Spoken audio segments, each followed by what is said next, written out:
మొన్న చూస్తున్నా ఇద్దరు తొడేళ్లలాక తెలంగాణ మీద పడి తిరుగుతున్నారు. బావమరుదులు ప్రజలందరూ కోరుకుంటున్నారు, మా ప్రభుత్వం రావాలి అని చెప్తున్నారు. ప్రజలు ఎవరు కోరుకుంటలేరు, మీ కుటుంబం కోరుకుంటుంది. మీ దోపిడీ దొంగతనాలలో మీకు అండగా నిలబడ్డ వాళ్ళు కోరుకుంటున్నారు. ఇవాళ ప్రజాపాలన వచ్చి ప్రజలలో చైతన్యం వచ్చి ప్రజలు సంక్షేమ అభివృద్ధి పథకాలను ఈరోజు అనుభవిస్తుంటే వాటిని చూసి అసూయపడుతున్న వాళ్ళు ఎవరైనా మిమ్మల్ని కోరుకుంటున్నారేమో కానీ ఈ తెలంగాణ సమాజం మిమ్మల్ని మీ కుటుంబాన్ని శాశ్వతంగా సామాజిక బహిష్కరణ చేపట్టినరు. ఇంకా భవిష్యత్తులో మీకు పదవి అనేదే ఉండదు. ఏదైనా బీఆర్ఎస్ గురించి మీరు మాట్లాడుకోవాలనుకుంటే మీ గతం గురించి మాట్లాడుకోవాల్సిందే తప్ప మీకు భవిష్యత్తు లేదన్న సంగతి ఈ నల్లగొండ వేదిక మీద వేలాది మందిగా ఈ గ్రౌండ్లోనే కదా ఆ పక్కన గ్రౌండ్లో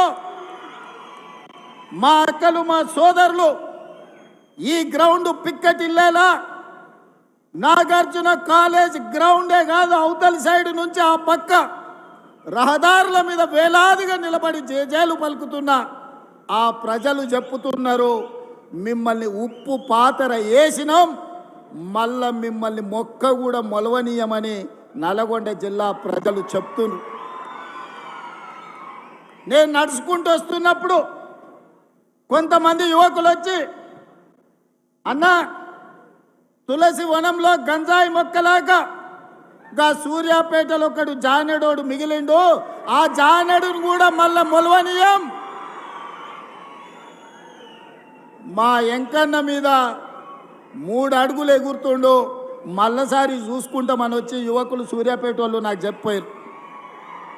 అందుకే మిత్రులారా ఇవాళ చాలామంది మాట్లాడుతున్నారు, అధికారం కోల్పోయిన అక్కస్తో కడుపు నిండా విషం పెట్టుకొని మూసీలో ఉన్న కాలుష్యానికంటే వీళ్ళ కడుపులో ఉన్న కంపు అంతకంటే ఎక్కువైంది.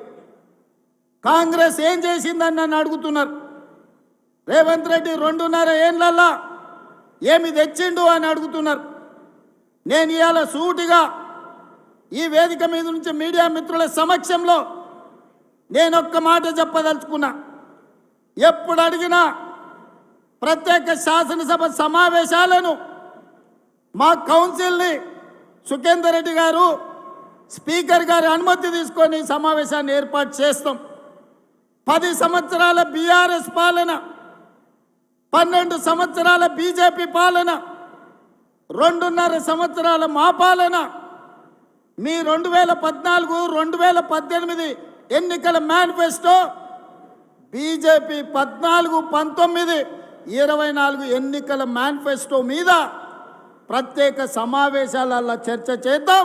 మీరు సిద్ధంగా ఉన్నారా? మీరు లెటరు రాయండి స్పీకర్ గారికి, కౌన్సిల్ చైర్మన్ గారికి. ప్రభుత్వం తరఫున నేను విజ్ఞప్తి చేసి మీరు అడిగినన్ని రోజులు సమావేశాలను నిర్వహిస్తా.